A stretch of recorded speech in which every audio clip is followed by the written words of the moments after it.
Hey everyone guys, welcome to my YouTube channel. So आज के इस वीडियो के अंदर हम बात करेंगे Hindu marriage is a sacrament और कॉन्टैक्ट। हिंदू मैरिज एक सैक्रामेंट है या कॉन्टैक्ट है, ये हमारा टॉपिक ऑफ डिस्कशन रहेगा।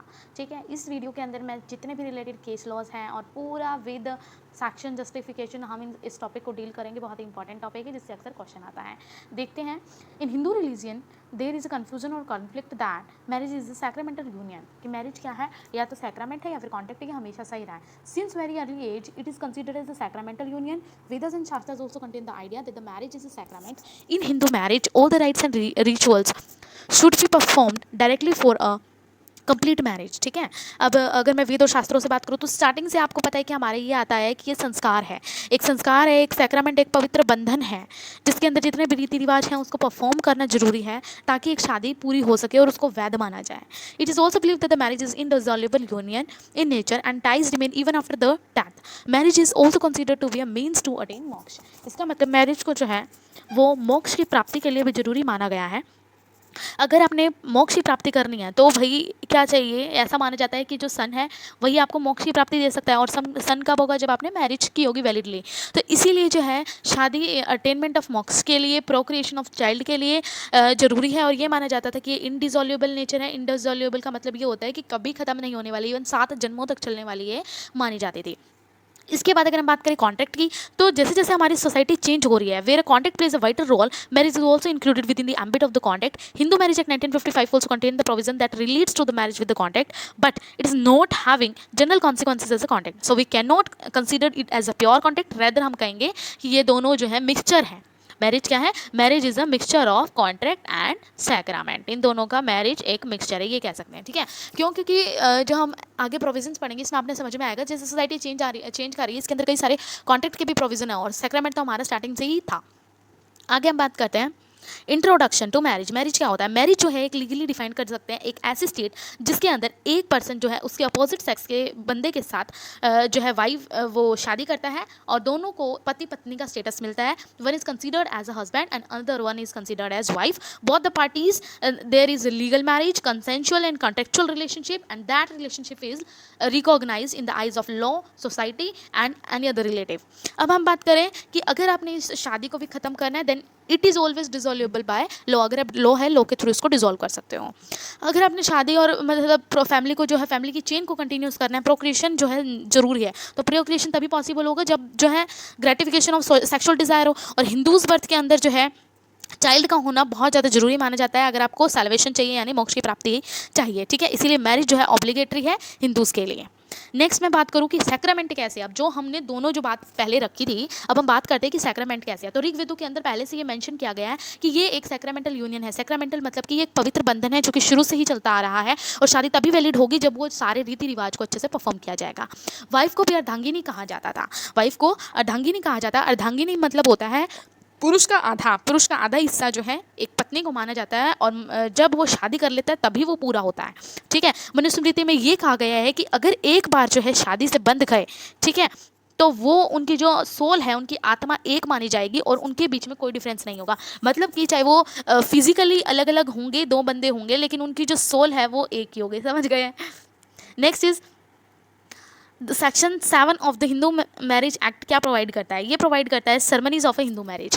क्या क्या सरमनीज जो है प्रोवाइड करनी चाहिए। अब आप देख सकते हैं कि आज के कॉन्टेक्स्ट के अंदर भी ये सैक्रामेंट है। क्यों है, क्योंकि सेक्शन 7 भी आज भी ये प्रोवाइड करता है। हिंदू मैरिज एक्ट सेक्शन 1955 का जो सेक्शन 7 है, ये क्या कहता है कि सरमनीज जो है हिंदू मैरिज में कौन कौन से परफॉर्म होनी चाहिए।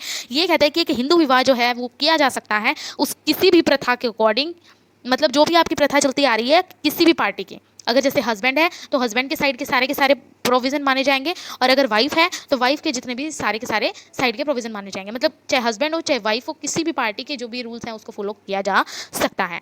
ठीक है, फिर इसके बाद अगर मैं बात करूँ तो इसके अंदर जो है जहाँ भी राइट्स और रिचुअल परफॉर्म करने हैं, इसके अंदर अगर सप्तपदी की प्रथा मैंडेटरी है तो इसको तभी पूरा माना जाएगा विवाह को जब 7वां फेरा ले लिया जाएगा। अगर आपके यहाँ सप्तपदी की प्रथा है, 7 जो है फेरे होते हैं तो आपने वो फेरे करने जरूरी हैं। इसके बाद इसके रिलेटेड केस लॉस की बात कर लेते हैं। अब आपने देखा कि आज भी कैसे रेलिवेंसी है और पास्ट टाइम से आज तक ये कॉन्ट्रैक्ट जो है नहीं माना गया, मतलब पास्ट में तो बिल्कुल भी नहीं, लेकिन आज फिर भी माना जा रहा है। कॉन्ट्रैक्ट का हम अगले मतलब इसी के अंदर ही थोड़ी देर बाद डिस्कस करते हैं इसके केस लॉस के बाद। और हमने सेक्रामेंट वाला पार्ट पूरा कर लिया कि सेक्रामेंट क्यों है और सेक्शन 7 के अंदर क्या क्या सेरेमनीज परफॉर्म करी, इसका रेलिवेंसी क्या है सेक्रामेंट से। अब हम बात करते हैं केस लॉस। तो केस लॉस के अंदर ये एक पहला केस लॉस है Boroshankar Lokhande versus state of Maharashtra. इस केस के अंदर क्या था कि अपीलेंट जो है वो शादी कर लेता है, पहले उसकी शादी हो रही होती है और ड्यूरिंग कोर्स ऑफ सर्वनीज जब वो शादी पूरी नहीं होती वो दूसरी शादी कर लेता है, ठीक है। तो इस केस के अंदर ये हेल्ड किया गया कि दूसरी शादी तभी वैलिड मानी जाएगी जब वो प्रूफ कर ली जाएगी। अब इसके अंदर प्रूफ ही नहीं कि भाई कि इसके अंदर जितने भी राइट्स एंड रिचुअल है वो परफॉर्म किए गए हैं, इसीलिए सेकंड मैरिज को वैलिड नहीं माना गया। इसके बाद अगर मैं बात करूँ तो राम सिंह वर्सेस आर सुशीला बाई, ये वाला केस क्या कहता है? ये केस के अंदर भी जो ऊपर वाली जजमेंट है वही मानी गई और इसके अंदर मैरिज को वैलिड करके छोड़ा गया एक्यूज को। क्यों? क्योंकि इसके अंदर ये कहा गया कि सेरेमनीज परफॉर्म होनी जरूरी है और सेरेमनीज अगर परफॉर्म हुई है तो इसका मतलब मैरिज क्या हुई है? वैलिड, ठीक है। तो इसके अंदर जो Boroshankar Lokhande versus state of Maharashtra उसी का ही लिया गया और राम सिंह वर्सेज आर सुशीला बाई के अंदर ही डिसीजन हेल्ड किया गया। नेक्स्ट आता है टिकैत वर्सेस बसंत। इसके अंदर क्या माना गया? इसके अंदर ये माना गया कि मैरिज जो है, मैरिज एक सैक्रामेंट है और इनडिसोल्यूबल यूनियन है। इनडिसोल्यूबल मतलब कि कभी खत्म ना होने वाली यूनियन है, आफ्टर 7 जन्म तक का रिश्ता है, ठीक है, ये माना जाता था। नेक्स्ट आता है इन मनमोहिनी वर्सेस बसंत कुमार, ठीक है। अब हम 4 केस डिस्कस कर रहे हैं, इसमें चौथा ये है, 3 डिस्कस कर चुके हैं। ये देखिए मनमोहिनी वर्सेस बसंत कुमार के अंदर क्या हेल्ड किया गया है? इसके अंदर ये कहा गया कि मैरिज जो है ज़्यादा सैक्रामेंट है और थोड़ा कॉन्ट्रैक्ट है, मतलब कॉन्ट्रैक्ट तो है, हम मान रहे हैं। दिल्ली कोर्ट ने भी ये माना कि marriage, Hindu marriage is a sacrament and not a contract that can be entered into by execution of a deed. मतलब कि जैसे कॉन्ट्रैक्ट को हम डीड के अंदर एग्जीक्यूशन करके एंटर कर लेते हैं, ऐसा नहीं होता है। मैरिज के अंदर कई सारी राइट्स एंड सेरेमनीज है जिसे परफॉर्म करना पड़ता है, तो इसलिए इनमें डिफरेंस क्रिएट होता है, ठीक है। तो अब तक आपने समझा कि कैसे ये सैक्रामेंट है। अब हम बात करते हैं कॉन्ट्रैक्ट की। तो कॉन्ट्रैक्ट भी मॉडर्न जैसे मॉडर्न सोसाइटी डेवलप हो रही है तो इससे जो है ये कॉन्ट्रैक्ट माना जा रहा है। देखिए क्यों मैं इसको कॉन्ट्रैक्ट कर रही हूँ या फिर क्यों हम इसको कॉन्ट्रैक्ट कहते हैं। क्यों? क्योंकि जो हिंदू मैरिज एक्ट है 1955 उसके अंदर जो है जब सेक्शन 5 है क्लोज, इसके अंदर जो है कई सारी चीज़ें प्रोवाइड की गई हैं। सब क्लोज एक तो सेकंड की बात कर लेते हैं। इसके अंदर क्या प्रोवाइडेड है? इसके अंदर ये प्रोवाइडेड है कि अगर शादी के टाइम पे कोई भी पार्टी अगर वो वैलिड कंसेंट देने की इनकेपेबल है, यानी अनसाउंडनेस है, बंदा पागल है तो वो कंसेंट नहीं दे सकता। दूसरी बात कह रहे हैं कि अगर वो कैपेबल है कि वो दे सकता है लेकिन वो ऐसे मेंटल डिसऑर्डर से फेस कर रहा है जिसकी वजह से वो अनफिट फॉर मैरिज है और प्रोक्रिएशन ऑफ चाइल्ड नहीं हो सकता, तो इस केस में भी वो वैलिड कंसेंट नहीं मानी जाएगी, मतलब वो कैपेबल नहीं होगा शादी करने के। नेक्स्ट आता है कि अगर उसे रिकरेंट अटैक्स ऑफ इंसैनिटी आते हैं तो भी वो शादी नहीं कर सकता, ठीक है। अब इसके अंदर अगर मैं बात करूँ तो ये जो हमने अनसाउंडनेस की बात की, अब इसका इफेक्ट क्या है? अब ये जो अनसाउंडनेस है, अब ये अनसाउंडनेस तो कंसीडर की जाती है, लेकिन इसके इफेक्ट की अगर मैं बात करूँ तो वो ये होगा कि ऐसी शादी वॉइडेबल होंगी। जबकि अगर मैं कॉन्ट्रैक्ट की बात करूँ तो कॉन्ट्रैक्ट में अगर कोई भी अनसाउंड बंदा एंटर कर रहा है तो वो कॉन्ट्रैक्ट वॉइड होता है। सेक्शन 11 के अंदर जब कंपिटेंसी की बात करते हैं तो वो कॉन्ट्रैक्ट क्या होता है? वॉइड होता है। लेकिन यहाँ जो है वो कॉन्ट्रैक्ट वॉइडेबल होगा इंस्टीड ऑफ वॉइड, ठीक है। तो सबसे पहला डिफरेंस यही राइज होता है कि अगर शादी के अंदर वॉइड भाई अनसाउंडनेस यानी पागल बंदे से शादी हो गई है और दोनों स्पाउस एग्री हैं कि हम आगे फर्दर कंटिन्यू कर लेंगे, तब जो है वो शादी वैलिड होगी, कोई उसको नहीं तोड़ सकता है, ठीक है। और वरना तो फिर वो वॉइड हो ही जाएगी, ठीक है। मतलब depend on the consent of the parties, if they want to live in relationship then it's okay, otherwise their marriage will be considered as void. Now अब आता है 5-3 के अंदर क्या करें, ब्राइड ग्रूम ने 21 साल की एज पूरी कर ली है, ठीक है, और जो है वाइफ जो है 18 की। अब ये जो एज है, ये जो एज मेंशन की गई है, मतलब कॉन्ट्रैक्ट के अंदर भी हम एज मेंशन करते हैं कि माइनर की एज कितनी होगी, है ना। अब अगर वो माइनर कोई भी एक्ट कर लेता है तो वहाँ पे वॉइड माना जाता है ना, उसको लेबल नहीं माना जाता। लेकिन यहाँ पे जो है ये जो शादी कर ली गई है इसको वैलिड माना जाएगा, इसको वैलिड माना है। हाउएवर इसके अंदर जो है आपको पनिशमेंट दी जाएगी। सेक्शन 18 जो है इसका HM में 1955 का सेक्शन 18 कहता है कि आपको IPC के तहत जो है इसके अंदर सजा दी जाएगी, लेकिन वो शादी जो है वो वैलिड रहेगी। लेकिन अगर हम कॉन्ट्रैक्ट की बात करें तो वो क्या होगी? वॉइड होती है, ठीक है। आई होप आपको ये पॉइंट समझ में आया होगा कि हमने एक तो कैपेसिटी से रिलेटेड बात की। कैपेसिटी में 2 चीज़ आएंगी, एक तो एज और दूसरा अनसाउंडनेस, ठीक है। एज और अनसाउंडनेस आएंगी जिसके बेसिस पे अभी हमने डिस्कस किया। नेक्स्ट सेक्शन 12 जो हिंदू मैरिज एक्ट का वो ये कहता है कि कंसेंट की बात करता है ना। Section 12 of the Hindu marriage act states that in case of the parties is of unsound mind of the minor and there was no valid consent, in this case marriage will be voidable not void, ठीक है। इसका मतलब क्या है कि अगर जो है आपकी कंसेंट जो है वो कंसेंट आपकी मतलब वैलिड नहीं है, ठीक है, आपने कंसेंट तो दे दी, लेकिन आप से पूछा ही नहीं गया था, या फिर आप बस शादी करवा दी आपकी, मतलब आपकी इतनी मर्जी नहीं थी उसमें एंटर करने की, फिर भी आपने शादी कर ली, तो वो क्या होगी, वैलिड होगी। वो क्या होगी, वैलिड होगी वो शादी। ठीक है, लेकिन अगर मैं बात करूँ कॉन्ट्रैक्ट में, तो कॉन्ट्रैक्ट में ऐसा जो कॉन्ट्रैक्ट होता है वो वॉइड होता है जिसके अंदर आपकी फ्री कंसेंट नहीं होती। ऑल्दो इसके अंदर भी ऐसा ही प्रोविजन है, तो वो वॉइडेबल होगी। ठीक है, अगर आपकी जो है फ्री कंसेंट नहीं थी, यानी फोर्स या मिस रिप्रेजेंटेशन करके आपकी कंसेंट लेके शादी कर दी, ठीक है, कंसेंट लेके शादी कर दी, फोर्स या मिस रिप्रेजेंटेशन कर दिया, तो वो शादी क्या होगी, वॉइडेबल। ठीक है, और यहाँ क्या होती है, वॉइड होती है। Next is in Hindu marriage the consent of the parties have not much importance, वही सारी बातें इसके अंदर कही गई है। इम्प्लाइड कंसेंट भी हो सकती है। देखिए कॉन्ट्रैक्ट में भी जो शादी है उसके अंदर गर्ल की कंसेंट या बॉय की कंसेंट जो है वो एक्सप्रेस भी हो सकती है, इम्प्लाइड भी। एक्सप्रेस तो उसने कह के कह दिया, ठीक है। इम्प्लाइड मतलब कि वो मान लीजिए और शादी नहीं करना चाह रहा है या नहीं करना चाह रही है, लेकिन वो जितने भी विवाह के जो भी रीति रिवाज है उसको परफॉर्म कर रही है, तो इसका मतलब क्या है कि वो शादी के लिए हाँ करती है। ठीक है, it was decided that no much degree of nullity can be obtain, और अगर ऐसी शादी की गई है तो डिग्री ऑफ न्यूलिटी नहीं मिलेगी। क्यों? क्योंकि आपने इम्प्लाइड कंसेंट दे दिया, आप सारी हरकतों में मौजूद थे और आपकी प्रेजेंस ऑफ माइंड के अंदर वो शादी हुई है, तो ऐसे एक्ट में जो है नलिटी डिग्री ग्रांट नहीं करी जा सकती। ठीक है, शादी जो है स्टिल वैलिड रहेगी। लेकिन अगर हम इंडियन कॉन्ट्रैक्ट एक्ट की बात करें तो कॉन्ट्रैक्ट अगर हम इनकम्पिटेंट पर्सन के साथ कर रहे हैं तो वो वॉइड होगा। ठीक है, और यही है, फ्रॉड और फोर्स से अगर मैरिज के लिए ली गई है तो वो वॉइडेबल होगी। नेक्स्ट हम किस बेसिस पे, अभी हमने 3 बेसिस के ऊपर इनमें डिफरेंस की बात की है, लेट मी रिवाइज ऑल्सो, आपको बता देती हूँ, रिविज़न हो जाएगी। सबसे पहला हमने जो है अनसाउंडनेस की बात की। अनसाउंडनेस के अंदर ये है कि अगर वो यहाँ पे हैं हम सैक्रामेंट में और यहाँ पे हैं कॉन्ट्रैक्ट में, ठीक है। अगर वो सैक्रामेंट में है हिंदू मैरिज के अंदर, अनसाउंडनेस की अगर मैं बात करूँ तो उसका इफेक्ट क्या होगा कि वॉइडेबल होगी शादी, लेकिन यहाँ वॉइड होगी। अगर मैं एज की बात करूँ, एज से संबंधित अगर छोटी बाल विवाह करवा दिया गया तो भी वैलिड रहेगा।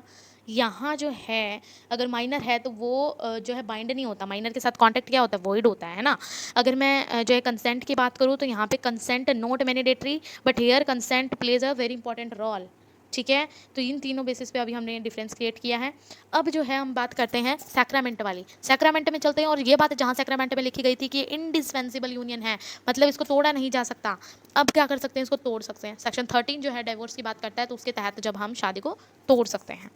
नेक्स्ट सेक्शन 8 के अकॉर्डिंग हम डिफरेंस क्रिएट कर सकते हैं कि इसमें जो है रजिस्ट्रेशन ऑफ मैरिज की बात की गई है, और रजिस्ट्रेशन ऑफ मैरिज तो जैसे कॉन्टैक्ट में होता है वैसे इसमें भी होगा, तो ये थोड़ा बहुत कॉन्टैक्ट से भी मैच कर रहा है। और ऐसी सेक्शन 13 भी कॉन्टैक्ट से थोड़ा बहुत मैच कर रहा है। क्यों? क्योंकि कॉन्ट्रैक्ट को जब हम चाहे तोड़ सकते हैं, ऐसे ही हम शादी को भी जब चाहे तोड़ सकते हैं। मतलब वैलिड ग्राउंड होने चाहिए, ऐसे नहीं है तोड़ सकते हैं, मतलब वैलिड ग्राउंड होने चाहिए। लेकिन हम इनडिस्पेंसिबल यूनियन जो बात थी वो खत्म हो चुकी है अब। ठीक है, रजिस्ट्रेशन करना जरूरी है। और जो सीमा वर्सेस अश्विनी कुमार है, इस केस के अंदर ये कहा गया था कि कोर्ट को मैंडेटरी कर देना चाहिए इस चीज़ को कि मैरिज जो है उसका रजिस्ट्रेशन होना चाहिए, ताकि कोर्ट का टाइम बच जाए, और कोर्ट का टाइम बचेगा। क्यों? क्योंकि अब मान लीजिए कि रजिस्ट्रेशन नहीं है तो कोर्ट को सारी डीप डिटेल के अंदर जाना पड़ेगा कि शादी हुई थी नहीं हुई थी, कौन से राइट कौन से रिचुअल्स हुए थे। ठीक है, तो इन सब से कोर्ट का टाइम बचाने के लिए यही प्रोविज़न बनाया गया है कि जो रजिस्ट्रेशन होगा वो कंपलसरी करवा दे स्टेट गवर्नमेंट, लेकिन ये हुआ नहीं अभी तक। अगर हम हिस्ट्री की बात करें तो हिस्ट्री में भी कन्यादान की बात की गई थी। कन्यादान यानी कंसिडरेशन के बेसिस पे मैं आपको डिफरेंस कराने की बात कर रही हूँ। अगर कंसिडरेशन है और वो सैक्रामेंट में बात करूँ, है ना, कंसिडरेशन सैक्रामेंट के अकॉर्डिंग तो पहले कन्यादान होता, तो कंसिडरेशन तो नहीं थी, एक ही पार्टी देती थी अपनी लड़की, साथ में दहेज भी देती थी, और उसको क्या मिलता था, कुछ नहीं मिलता था। मतलब कंसिडरेशन फ्रॉम वन साइड है तो कंसिडरेशन कहाँ हुई। लेकिन जो कॉन्ट्रैक्ट है उसमें दोनों साइड से होना जरूरी है, तो एक डिफरेंस यहाँ लाइक करता है। ठीक है, नेक्स्ट सबसे मेन जो है आप कंक्लूजन के अंदर यही लिख सकते हैं कि मुथुस्वामी वर्सेस मसीला मनी के जो केस है उसके अंदर ये हेल्ड किया गया कि हिंदू जो है, हिंदू मैरिज ये सिर्फ एक सैक्रामेंट नहीं है बल्कि कॉन्ट्रैक्ट भी है। ठीक है, Muthuswami versus Masila Mani, in this case it was held as marriage is not only a contract but also an sacrament. ठीक है, दोनों चीज़ों के गुण मिले हैं, जैसे हम सैक्रामेंट में जो है अनसाउंडनेस के बेसिस पे, माइनर मेजर के बेसिस पे यानी एज के बेसिस पे, कंसेंट के बेसिस पे, सेक्शन नंबर 13 के बेसिस पे, सेक्शन नंबर 8 के बेसिस पे, और जो है कंसिडरेशन के बेसिस पे हम इसके अंदर जो है हमने देखा। और 2 केस लॉज हमने सैक्रामेंट में किए, जो कि था सीमा वर्सेस अश्विनी कुमार और मुथुस्वामी वर्सेस मसीला मनी। ये सारा तो हमने किया सैक्रामेंट का। और अगर मैं कॉन्ट्रैक्ट का आपको याद दिलाऊं तो कॉन्ट्रैक्ट में हमने कहा सेक्शन 5 सब क्लोज जो है सेकंड और थर्ड है, उसके अंदर कॉन्ट्रैक्ट के कुछ एक प्रोविज़न है, जैसे कि उसमें जो है अनसाउंडनेस की बात की जा रही है। सॉरी, जो हम सैक्रामेंट की बात करें, कॉन्ट्रैक्ट का तो हमारा सारा पार्ट हो गया है ना। सैक्रामेंट के अंदर जो है हमने सेक्शन नंबर 7 देखा है सेक्शन नंबर 7 यही कहता है कि जो भी है सेरेमनीज वगैरह वो परफॉर्म होनी चाहिए।